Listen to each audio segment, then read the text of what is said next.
So today on the LS house, we get the car, we started up good.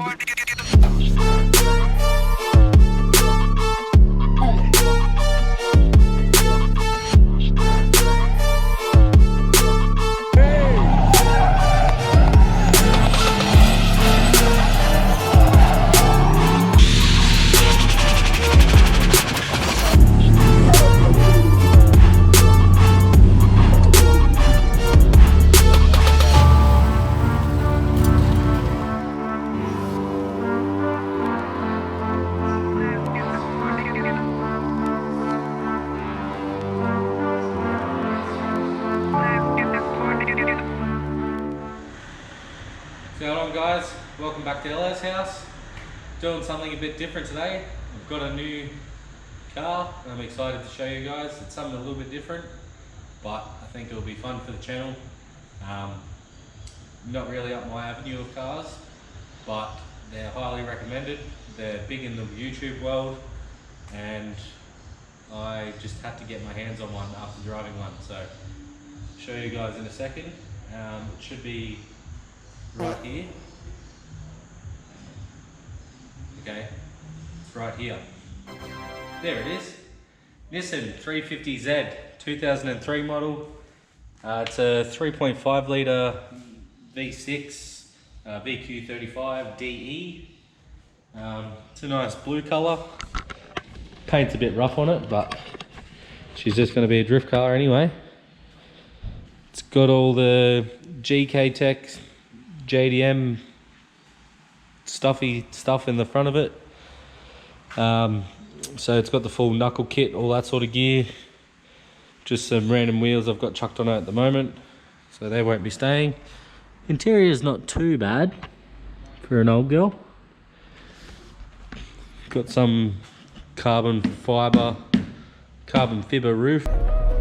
Carbon fiber laminated thing here. Carbon fiber. This is like a proper panel thing though. Looked up the price of them, they're actually quite expensive. Paint's a bit how you doing on the back here, but she's got a little bit of drift damage from the previous owner. But yeah, it's not too modified really, other than a bit of suspension stuff. Cleans up alright. I'm really happy with it. I've been driving the last few days and it actually really amazes me the technology difference between 2003, your VY Commodore V6 Ecotec, same year model, obviously just totally different builds. The V6 in this thing absolutely stock for stock would shit on an Ecotec. It's crazy the difference in them. Go really well, pretty much drive it off the lot and take it drifting. And as you know, we're really about drifting around here. I love my drifting. We've got the SS here, obviously. Nearly getting ready for a dyno tune. But yeah, obviously that's a purpose-built drift car. That's all that car does. This is gonna be my seat time car because that thing costs way too much to take to multiple events a month. This car I hope to take to an event at least once a week would be the dream, but I'm thinking a fortnight, twice a month would be ideal for drifting. I'll show you the engine bay, not that it's much friggin' chop. It's a stock old V6. I think it's got an intake in it. Ooh, and a strut brace. Got a cold air. It's got a little cold airy pipe coming up from the front bar. There is absolutely no room in these things. Pretty scary looking engine bay. But a pretty common swap on these is LS. So I'm gonna try and hold myself off from doing an LS swap because I just want it to be no issues. Just drive to the track, skid it, drive home. That's what I like. But yeah, any questions, post them down below. This is definitely going to be a car that's seen on the channel a lot. Going and doing a lot of track days at Archerfield Drift Park in it. As you can probably tell with this setup, it's not really Archerfield friendly anymore. So hood exit 3.5 inch to 4 inch. 2.5 inch 60mm Pro Gate straight out the bonnet. Nice. So yeah, that's not really Archerfield friendly, as they've got a really strict noise limit due to their location of the track. I don't really want to beat that car up, but bloody air compressor kicked in. 1 second. But yeah, I don't really want to beat that car up at the track anyway. At Archie, it's a good track, but probably a little bit overbuilt for Archie, where that car will be perfect. So want to get a lot of door-on-door action this year, a lot of seat time, just to build up just seat time pretty much. I just want to drive as much as I possibly can this year, and I want to bring you guys along for it. But yeah, so the 2 rigs in here. This one is about to go up on the hoist, because even though I've owned it for, I think it's a week today, obviously I just wanted to give it a wash before I showed you guys, and I had heaps of work on. Typical me, can't help myself. I have already ordered parts for it. So brand new set of coilovers to go into it, because believe it or not, even though the way it's sitting right now, that's dead stock suspension. Dead stock, front and rear, which is absolutely crazy. So obviously the GK Tech stuff in the front of it lowers it down a bit, but yeah. So we're going to chuck that in and see where it sits, see how it drives, and we'll go from there. Hope you like the new car, guys. I absolutely love it. I can't wait to go thrash at the track soon. Hopefully in the next couple of weeks, maybe before Matsuri, maybe not. But yeah, let's get into it. So a little trick I learned, guys, I just thought I'd quickly show you. I think I learned it on TikTok. When you're setting your coilover, just your locking rings, easiest thing to do, get an air gun.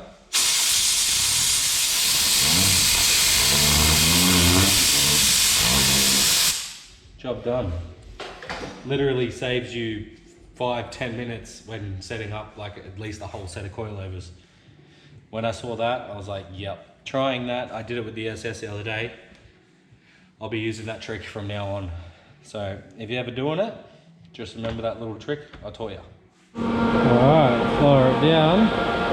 It's not all back together, but just to get an idea of the height. Oh wow, that dropped down a fair bit actually. Yep, still sitting on the hoist. So definitely going to come down lower, so we're going to have to raise them a little bit. Unbelievable. Alright, let's try round 2. I dropped them 5 threads on each side. See how much it drops down now.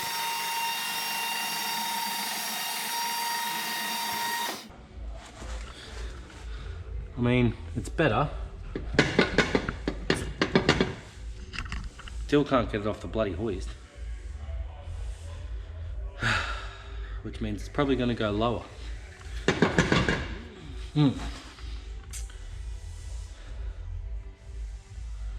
Might have to put a bit more pre-tension on the springs, I think.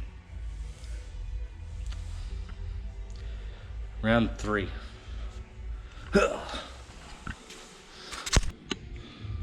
I thought I'd show you while I'm under here and going at it, guys. Coilovers are in. I think I went another 2 turns on the spring rate, so that should be good. Just thought I'd show you the GK Tech stuff. So this is what I believe is their V3 kit. So it's got all the chromoly arms and all that sort of gear.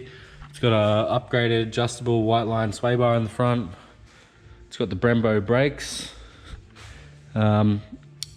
Need to upgrade these upper arms to take a bit of camber out, but I think raising it would have just taken a little bit out, which is good. Same on this side, all the chromoly stuff, the Brembos. Underneath the rear, we've got the Brembos in there. We have the adjustable camber arms, I think, maybe toe. What are they? No, they're... I don't even know what they are. Toe arms, maybe? I don't know. I'm new to this. Don't hate on me. Got to put the coilovers in the back. It's got upgraded white line adjustable sway bar in the back here as well. Other than that, the exhaust is stockish, I think. Maybe it's got a rear section on it, maybe. But yeah, Cedo. Pretty sure this one's got the CD09 transmission in it, which is awesome because they're strong as shit. And love a bit of thrashing. Not really an ideal place for your pod, but shibby. So yeah, put these wheels back on, drop back on the ground and see what we're looking at. Hopefully, got it right this guys, I got a feeling, I nailed it this time. Well, definitely better than she was. It's a little bit higher. I mean, I can get the hoist arm out now, which is ideal. I still have a few threads left on the height adjustment, so obviously it's going to settle a bit more. So if it does settle and it's still a little bit too low, I'll just add a couple more turns to it. But yeah, quick video on raising your 350Z that you just bought and you're already spending money on it. I think I'll probably come back in the morning and do the back ones. It's getting late tonight. I couldn't be stuffed doing them. Just getting over being sick. Had a big downturn. Last couple of days has been a bit hairy. But yeah, none of that friggin' that thing that everyone's going on about. Just general wear and tear and getting sick. So yeah, I'm buggered. Alright, see you guys in the morning and we'll finish off the rear.